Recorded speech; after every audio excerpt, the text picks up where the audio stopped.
Life in advertising is a lot like balancing on a high wire. Every step has to be measured, or you're likely to fall. That's how it felt, starting my new position at the central office. I was Ellie, freshly promoted and eager to prove myself in a game where creativity clashed with deadlines and client whims. It was my first day as a senior creative lead, and the office buzzed with the quiet intensity of a beehive. My desk was a clean slate, sprinkled with welcoming notes from some of my new team members. As I settled in, the first meeting of the day was called by Ms. Thorne, our department head, who had a reputation tough enough to sandpaper the floor. "All right, everyone, let's make this quick. We're not here to waste time," Ms. Thorne snapped as we gathered around the glass table in the meeting room. Her eyes were sharp, missing nothing. As the meeting progressed, I pitched our new campaign idea. It's fresh, it targets the younger demographic with their love for sustainability and authenticity. We're not just selling a product, we're selling a lifestyle they want to embrace. Ms. Thorne's lips thinned. "Interesting, Ellie. But let's make sure it's not too dreamy. These millennials might love a cause, but at the end of the day, it's the hard sell that closes the deal." The rest of the day was a blur of introductions, project briefings, and setting up endless passwords for various systems. When the clock finally signaled the end of the day, I was the last to leave, making sure everything was lined up for the next morning. As I stepped out into the cool evening, my phone buzzed. It was a text from my older sister, Amanda. She rarely texted during the week, so seeing her name light up my screen brought a smile to my face. "Hey kiddo, just wanted to send you a little cheer. Mia nailed her choir solo today, and I got it on video. Sending it your way. Miss you." I texted back a string of heart emojis and a promise to call her over the weekend. My sister and I hadn't had the easiest time growing up, especially after our mom took off with her new flavor of the month and left us with our dad. When he passed, it felt like we only had each other against the world. I watched the video of Mia, her voice crystal clear and surprisingly mature for a 12-year-old. She had that spark, something special that made her more than just another kid in a school choir. "You're going places, kid," I murmured, pocketing my phone with a renewed sense of purpose. Saturday rolled around like a promise. I was finally on my way to Amanda's, armed with Mia's favorite chocolate cupcakes. Life had tossed enough at us, but weekends like these were small patches of normalcy we clung to. I knocked on Amanda's door, the familiar creak welcoming me inside. The aroma of fresh coffee mingled with the sound of Mia practicing scales in the background. Amanda emerged from the kitchen, a mock frown on her face. "Ellie, tell your niece to give it a rest, will ya?" My head's pounding like a drum solo. Laughing, I called out, "Mia, take 5. Aunt Ellie's here with the goods." Mia bounded into the room, her excitement bubbling over. "Aunt Ellie, did you watch the video? Did you see me hit that high note?" "I did, superstar. You were fantastic." I ruffled her hair, handing over the cupcakes, which she accepted with a grin.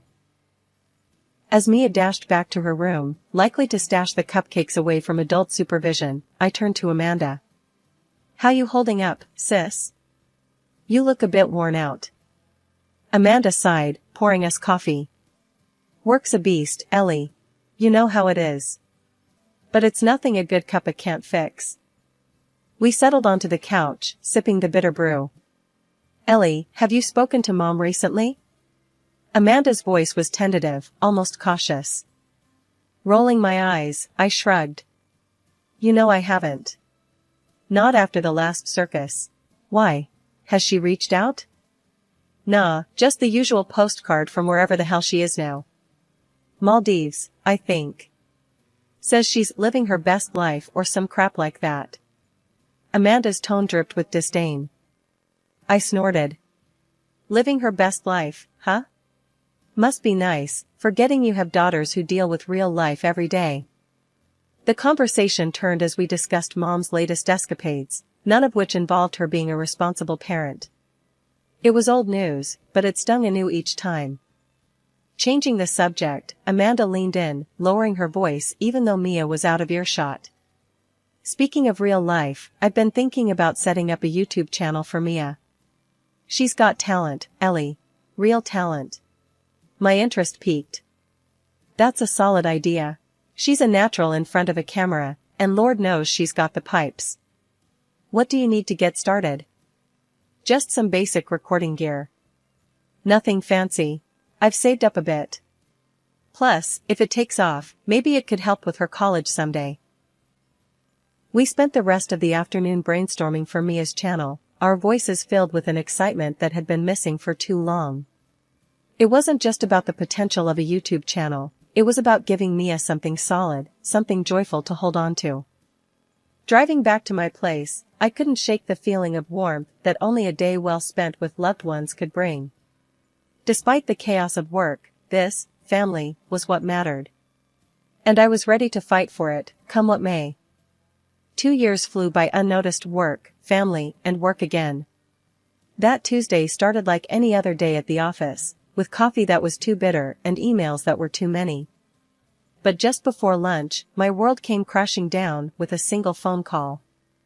The hospital number flashed on my screen, and a cold sweat broke out across my back as I answered. Hello? Is this Eleanor Jenkins? A stern voice asked on the other end. Yes, speaking. What's wrong? I'm sorry to inform you that your sister, Amanda Jenkins, was brought in today. She had a heart attack at work. She didn't make it, ma'am. I'm very sorry for your loss. The floor might as well have fallen away under me.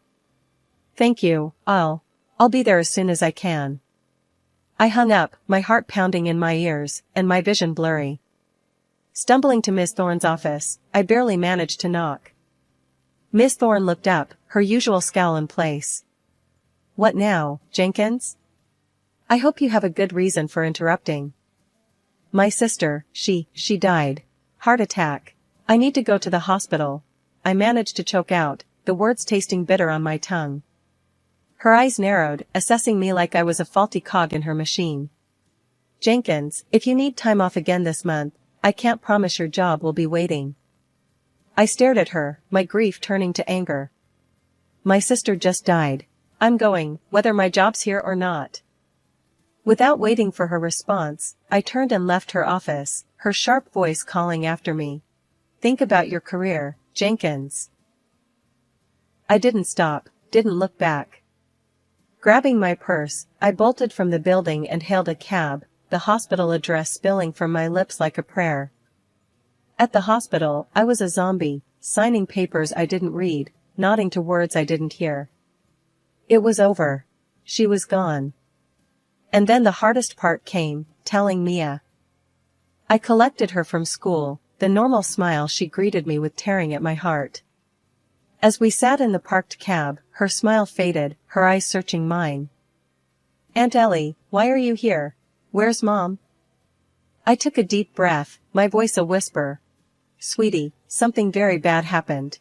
Mom had a big heart problem today. She didn't make it. Mia's face crumpled, her small body shaking with sobs. No, that can't be. Mommy was fine this morning. I pulled her close, her tears soaking my shirt. I know, baby, I know. I'm so sorry. We sat there, the world outside continuing as if nothing had changed, as if my sister wasn't just gone. But for us, everything had stopped. The cabbie, bless his heart, did not bother us and even turned off the meter. Later, we went back to Amanda's house, a place now hallowed by her absence. I tucked Mia into bed, the silence oppressive. That night, I didn't sleep. I sat in the living room, surrounded by reminders of my sister, the weight of my new reality pressing down on me. The next morning, I had to make the call I dreaded most. My fingers were stiff as I dialed our mother's number, the phone heavy in my hand. She picked up on the third ring. Yes? Mom, it's Ellie. Amanda died yesterday. Heart attack. There was a pause, and then, oh. Well, I'm on vacation. What do you expect me to do? Her words were like ice. I thought you should know. The funeral will be next week. Another pause. I see. Was there a will? Anything left behind? I clenched my teeth, anger flaring. That's all you have to say? What do you want from me, Eleanor? I have my own life. Yeah, I can see that. Don't worry about the funeral. You won't need to disrupt your precious vacation. I hung up, the phone shaking in my hand. That was it then. I was all Mia had now. And I'd be damned if I let her down like our mother had us. The funeral was last Thursday. It was as simple and quiet as Amanda herself had been. Not many people, just close friends and family, well, minus our mother, who couldn't be bothered to show up. Since then, every day has been a sprint through a maze of legal paperwork for Mia's custody and endless school runs. I've been burning the candle at both ends, trying to keep my job at the agency while being there for Mia. But today, everything caught up with me. Walking into the office, the first thing I noticed was someone else sitting at my desk. My stomach did a flip. She looked up, a faux smile plastered on her face, like she was waiting for this moment. Confused, I marched straight to Ms. Thorne's office. She was expecting me, standing by the door with that look she has, like she knows something you don't. Ellie, come in. Have a seat. She gestured to the chair across from her desk, with a too-sweet tone. I didn't sit. Why is someone in my seat? My voice was more of a growl than I intended. Miss Thorne folded her hands on the desk, her eyes gleaming a bit too brightly. Ellie, let's not make this harder than it needs to be. Your frequent absences have been problematic. We've made the decision to move forward with someone else in your position. My sister died, Miss Thorne. I was taking care of my niece. You knew this. My hands were shaking, but I kept my voice steady. And I am truly sorry for your loss, Ellie, but business is business. We need someone reliable. You're free to collect your things. Best of luck. I stood there, stunned, my ears ringing with her words. Without another word, I turned and left her office. Collecting my things took less than 5 minutes. The new girl at my desk didn't meet my eyes. Walking out of that building felt like leaving a part of my life behind. I hailed a cab, sinking into the seat as the city blurred past. My mind raced. What were Mia and I going to do now? How long could we last on what I had saved? Where to? The driver glanced at me in the rearview mirror. Just drive for now, I said, pulling out my phone to check my bank app. The numbers weren't comforting. Rent was due in 2 weeks, and there were still groceries, Mia's school stuff. It piled up so fast it made my head spin. Walking through the door earlier than usual had Mia staring at me like I was a ghost. What's up, Aunt Ellie? Why are you home so early? I slumped into a chair, the weight of the day crushing down on me. Things are kind of messed up, kiddo. I lost my job today, and honestly, I'm not sure what we're going to do. Mia's eyes widened, her lips parting slightly as if to speak, but then she just turned and walked out of the room. The silence hung heavy until she came back, her arms struggling under the weight of her school backpack, which she dumped on the kitchen table. Zipper by zipper, she opened it and out spilled a mountain of dollars. My mouth dropped. Mia, where the heck did you get all this? She beamed, pride shining in her eyes. It's my money, Aunt Ellie. I earned it singing. Mom helped me set up a YouTube channel a couple of years ago. I've been posting videos of my songs. You what? I grabbed my laptop, pulling up the internet as she spelled out her channel name. The page loaded, and there it was, hundreds of thousands of subscribers, videos with views ticking into the millions, and comments piled up like treasure. Reading through the comments, I couldn't help but smile. Mia, this is incredible. You're a star. She shrugged, a bashful smile on her face. I just like singing. But I thought the money could help, especially now. I pulled her into a hug, my mind racing with possibilities. Help? Kiddo, you just saved us. But we need to manage this right. Officially, I mean. Over the next few days, I was a whirlwind of activity. I contacted an accountant friend who helped set up a trust for Mia's earnings and sorted out the tax details. I officially registered myself as her manager to keep everything professional. With the business side tightened up, I dove into the creative. We brainstormed video ideas together, planned out a schedule, and I even reached out to vocal coaches to refine her already impressive skills. Our living room turned into a makeshift studio, where Mia recorded her new songs. I learned quickly, handling the camera and editing videos late into the night. Every upload brought in more subscribers, more views, more revenue. Feeling bold, I used some of the funds to launch a targeted ad campaign on social media. "We're going big, Mia," I told her as I set up the ads. "Let's show everyone what you've got." Mia's next video blew up bigger than we could have imagined. It was a cover of a popular song, her voice adding a depth that the original lacked. Comments poured in, praising her unique style and emotional delivery. As her manager, I kept my eye on the business side, ensuring Mia stayed grounded and focused on her schoolwork too. "We gotta keep things balanced, Mia. School's just as important."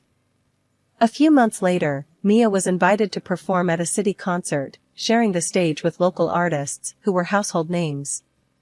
Watching Mia step onto the stage, her confidence blooming under the spotlight, was a moment of pure joy. It had been a few months of smooth sailing. Mia's channel was thriving, and we were starting to see real stability. Just as I was beginning to relax, a curveball slammed into us. I got a notification that nearly knocked the wind out of me. My mother was filing for custody of Mia. I stared at the screen, disbelief coursing through me. After all these years, now she shows up? And for what? Money, obviously. It boiled my blood just thinking about it. I decided to call her, but not without hitting the record button on my phone first. I needed to capture every word. "Hello?" Her voice was as cold as I remembered. "Mom, it's Ellie. I got the notice about Mia. What are you playing at?" There was a pause, and then that all too familiar calculating tone. "Ellie, darling, let's not pretend. I know about Mia's little singing career. Seems like she's going to be quite the cash cow, huh?" I clenched my teeth, keeping my voice steady. "She's a child, Mom. And she's not a ticket to Easy Street. What do you actually want?" Her laugh chilled me. "Straight to the point, I like that. It's simple, really. You give me $300,000, and I'll walk away. If not, my lawyers will take a good hard look at how you've been exploiting her." I couldn't believe what I was hearing. This was extortion, plain and simple. "You won't get a dime from us, Mom. And you won't get Mia either." She laughed again, that terrible sound. "We'll see about that, darling," and then she hung up. The phone call left me reeling, but also crystal clear about what I had to do. I contacted a lawyer, a good one who came highly recommended for family court battles. Sitting down in his office, I laid out everything. "She wants to take Mia away from me, claim I'm exploiting her. It's all about the money for her." I recorded our call. He listened, nodding slightly. "This is good, it's a start. We'll need more, though. Documentation of Mia's career, her schedule, how you manage her earnings. Transparency is our best defense. Everything's been above board. I've kept detailed records and receipts," I reassured him. "Good. And I'll need to talk to Mia, too. She'll likely have to testify about her living conditions and her work." The thought of Mia having to stand up in court made my stomach turn, but I nodded. "I'll prepare her. We'll do whatever it takes." Over the next few weeks, we pulled together everything. Mia's school records, statements from her vocal coach, video logs, financial statements. Mr. Green was thorough, leaving no stone unturned. As the court date loomed, nerves settled in like unwelcome guests. But we were ready. I had to believe that the truth would win out, that the judge would see through my mother's greed. The courtroom was colder than I remembered any place ever being, and the chill wasn't just from the air conditioning. My mother and her new husband sat across from us, looking smug. As the judge called the room to order, my stomach was in knots. My mother was called to the stand first. Her performance was something else, tears, shaky voice, the works. I just want what's best for Mia. My daughter, Ellie, she's been forcing the child to work all hours, exploiting her for money. It's not a life for a young girl. I want to give her the stable home she deserves. Then it was our turn. My lawyer, Mr. Green, was calm and methodical. He laid out Mia's school records, showing her excellent attendance and grades. He presented logs of her work hours, well within legal limits for a child her age, and financial statements proving that the money from Mia's channel went into a trust solely for her use. As you can see, Your Honor, Mr. Green concluded, all allegations of exploitation are baseless. My client has gone above and beyond to ensure the well-being and proper management of her niece's talents and earnings. He then turned on the recording of the phone call I'd made to my mother. The courtroom was dead silent as her voice filled the space, her demand for money and her threats clear as day. My mother's face went white as a sheet when the recording ended. There was murmuring among the spectators. Mia then took the stand, her small voice steady and clear. I love my Aunt Ellie. She's taken care of me, made me feel safe after Mom passed. I want to stay with her. She's my family. The judge nodded, scribbling some notes. After what felt like an eternity, he finally spoke. Given the evidence presented, it's clear that the best interests of the child would not be served by changing her current living arrangements. The petition for custody by Mrs. Linda Jenkins is hereby denied. The gavel hit with a thud that echoed in the suddenly heavy air. My mother stormed out, her husband trailing behind her, both of their faces twisted in anger and defeat. Mia threw her arms around me, her relief palpable. We did it, Aunt Ellie. I hugged her back, my own relief flooding through me. Yes, we did, kiddo. I told you we would. 2 years have passed since the courthouse drama, and they've been the best years of my life. Mia and we've settled into a comfortable rhythm. She's not just thriving, she's shining, singing at concerts, charming thousands on YouTube, and growing up into someone truly special. One lazy Saturday morning, while we were planning out her next video shoot, Mia looked up from her bowl of cereal with a sparkle in her eyes. Aunt Ellie, you know, I've been thinking about college. I want to study music, really learn about it from the inside out. I smiled, handing her a glass of juice. That's a great idea, kiddo. We've got your college fund all set up. Whatever you want to study, you can. Mia's grin widened. Thanks, Aunt Ellie. You always make things possible. Well, that's my job, isn't it? Keeping our dreams on track. I tousled her hair as she giggled, then the conversation shifted, as it often did these days, to more personal matters. So, how are things with Tom? Mia asked, a mischievous twinkle in her eye.